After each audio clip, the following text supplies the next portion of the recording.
সব বাচ্চারা এই খাবারটা খুবই পছন্দ করে। তো আমি ১ম এ ডিমগুলা ভাইঙ্গা নিব। আর ডিমটা আমি খুব ভালো করে কাঁচায় নিতেছি। অনেকে কাঁচায় নেয় না। আমি ভিডিওতে দেখি সবাই কাঁচায় না, কিন্তু আমার কাছে কাঁচাইতে ভালো লাগে। অনেকটুকু থাকে ভিতরে।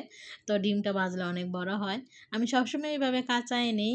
এখন আমি এই যে ডিমের মধ্যে পরিমাণ মতো চিনি দিয়ে দিব। আর চিনি দিয়া ভালো করে ফেটায় নিব। আর বেশিরভাগ বাচ্চারা এই নাস্তাটা খুব পছন্দ করে। আমার মেয়েও বলতেছে খাবে। তো আজকে আমি এই যে ডিম ভাইঙ্গা পাউরুটি ভাইজা দিব। এখন আমার যে ডিমটা ফেটানো শেষ হয়ে গেছে, এই যে আমি পাউরুটির পিসগুলা নিয়ে নিলাম। এখন আমি এই যে পাউরুটিগুলা ভিজাই নেই। আর ভিজাই নিয়ে আমি খুব অল্প তেলে এগুলি ভাইজা দিব, কারণ আমি বেশি তেলে ভাজবো না। বেশি তেল দিলে রুটিটায় তেলটা খাইয়া নেয়, তারপরে গ্যাস হয় প্রচুর। এমনিতে তো পাউরুটিতে অনেক গ্যাস, এর জন্য আমি খুব অল্প তেলে এই রুটিগুলা ভাজবো।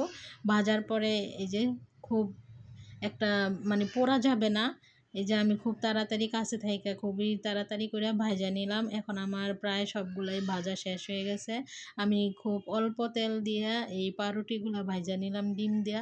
এই তো আমার এখন রেডি হয়ে গেছে সব। আমার মেয়ে খেয়েও নিছে অনেকগুলা।